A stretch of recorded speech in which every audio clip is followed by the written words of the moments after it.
Paris, 1565.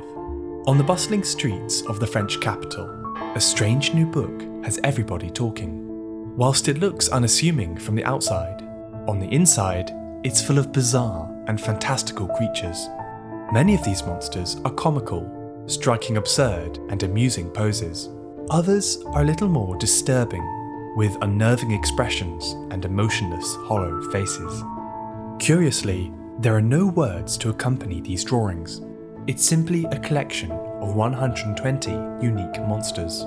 500 years later, this obscure book is one of the oddest things I've ever come across. It's difficult to make sense of, especially as almost nothing is known about the book's origin. Although I have my own ideas, beneath these whimsical sketches lie hidden messages that poke fun at the powers that be. Welcome to Strange Christian Art. This episode, the Demon Doodles of 1565.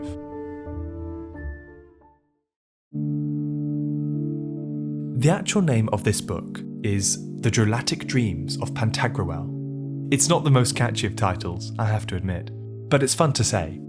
Drolatic is another word for amusing or funny, so the book kind of means The Amusing Dreams of Pantagruel. Pantagruel is the name of a giant, and the main character of a popular 16th century book called The Horrible and Terrifying Deeds and Words of the Very Renowned Pantagruel, King of Despotes, son of the great giant Gargantua, or for short, Pantagruel. It's the first book in a series of 5. They tell the story of 2 giants and their comical misadventures. So, going back to our Demon Doodles, these amusing sketches illustrate Pantagruel's dreams. By the look of things, his dreams were very, very vivid. We have an elephant holding a weather vane, a bagpipe playing itself, a demonic backpack, and of course, a musical turnip. This is what happens when you eat cheese before bed, or so I'm told. Some of these doodles remind me of the paintings of Hieronymous Bosch, one of my favourite artists, who created these disturbing hellscapes full of grotesque monsters. His creations were in turn based on medieval art and the various creatures found in the margins of manuscripts. These illustrated borders are known as drolleries, which is probably why our book has the word drolatic in the title. Whoever our demon doodler was, they were clearly inspired by the fantastical art of the time. As these drawings were based on a comedy book series, I suspect that each one of these sketches contains a hidden joke. As there's no text, each one of these bizarre images is a puzzle that can be solved. So, let's try to figure out the meaning behind some of them. One of the first things I noticed when looking through this book is that many of these creatures have fancy outfits, from the one dressed in a scholar's uniform to lavish suits of armour, and the one who looks a bit like Gandalf. But my eye was drawn to this one in particular, a goblin in a dress. The doodle reminds me of this painting, The Ugly Duchess by Quentin Matsys. Painted around 1513, it's a rather unfortunate portrait of a woman. I mean, I guess the name of the painting explains all. Perhaps reassuringly, this unflattering portrait was not of a real duchess. Instead, it's believed to be a joke painting. It makes fun of people who refuse to dress their age, attempting to look young well into retirement. Maybe our goblin in a dress is making a similar joke, inspired by the painting of the Ugly Duchess.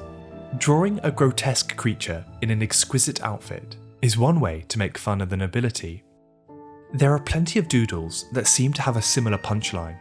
This one features another demon in a dress. Behind her veil, you can see her shrunken eyes and large hook-like nose poking out. Whoever our mysterious demon doodler was, they seemed really interested in fashion and clothing. This has led many to speculate that it was the French illustrator Francois Desprez.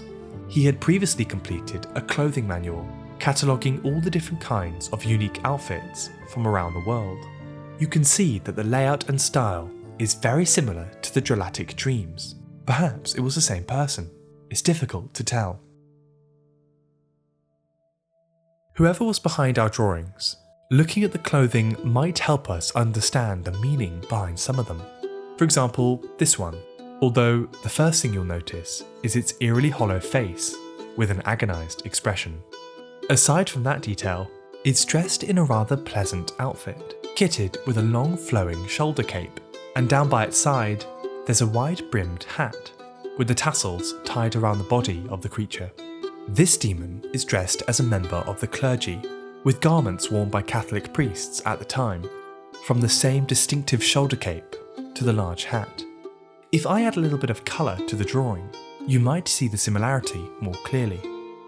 In fact, there are two other doodles just like this one, with demons wearing priestly outfits, both with those same wide-looking hats as before.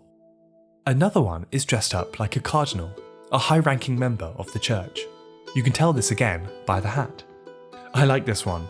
He appears to have forgotten something, although you might overlook the fact that he's wielding a giant knife. For some reason, our illustrator dressed his demons as members of the Catholic Church. This might make sense when you consider the historical context. These pictures were made during a period known as the Reformation, when a growing number of Christians started to protest against the Catholic Church. These Protestants were unhappy with the way things were being run and began to form churches of their own. Such religious disputes escalated into bloody conflicts, especially in France, which had collapsed into civil war 3 years prior. Violent clashes between Catholic and Protestant mobs were known to erupt on the streets of Paris. Gruesome incidents like the St. Bartholomew's Day massacre of 1572 showed just how deadly these religious differences could end up being. This dark backdrop shines some light on our drawings. By the look of things, these images were most likely intended for French Protestants who felt aggrieved by the Catholic Church.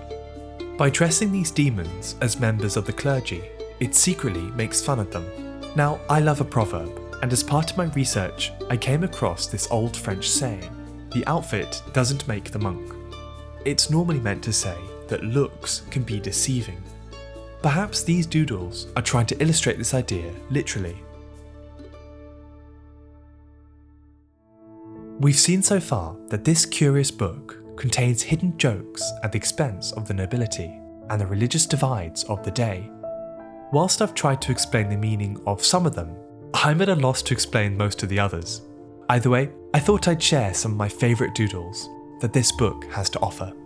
Like a bell stuck on a shrub, a snail human with a human snail, Humpty Dumpty with a halberd, a jester on stilts, and finally a barrel with a knife. These sketches are more light-hearted and don't seem to be politically charged. I mean, what could be the hidden messages behind this one? Are there any? Your guess is as good as mine. The Drolatic Dreams of Pantagruel, or as I like to call them, the Demon Doodles of 1565, is such a unique collection of drawings. These 120 sketches are so fantastically bizarre and tap into the weird art of Hieronymous Bosch and the grotesque monsters from medieval manuscripts. Whoever the illustrator was, they had a fantastic imagination, and a sense of humour too. Some of these drawings make fun of the powers that be. In a time of religious divide and political uncertainty, perhaps a good way to cope with it all is to simply laugh. In this way, maybe these sketches are some of the very first political cartoons. Regardless of the meaning of these doodles, or lack thereof, it's fitting that they were supposed to be dreamt up by a maniacal giant. They're indeed the stuff of fantasy, strange beings that inhabit the realm of dreams, or nightmares, depending on your perspective.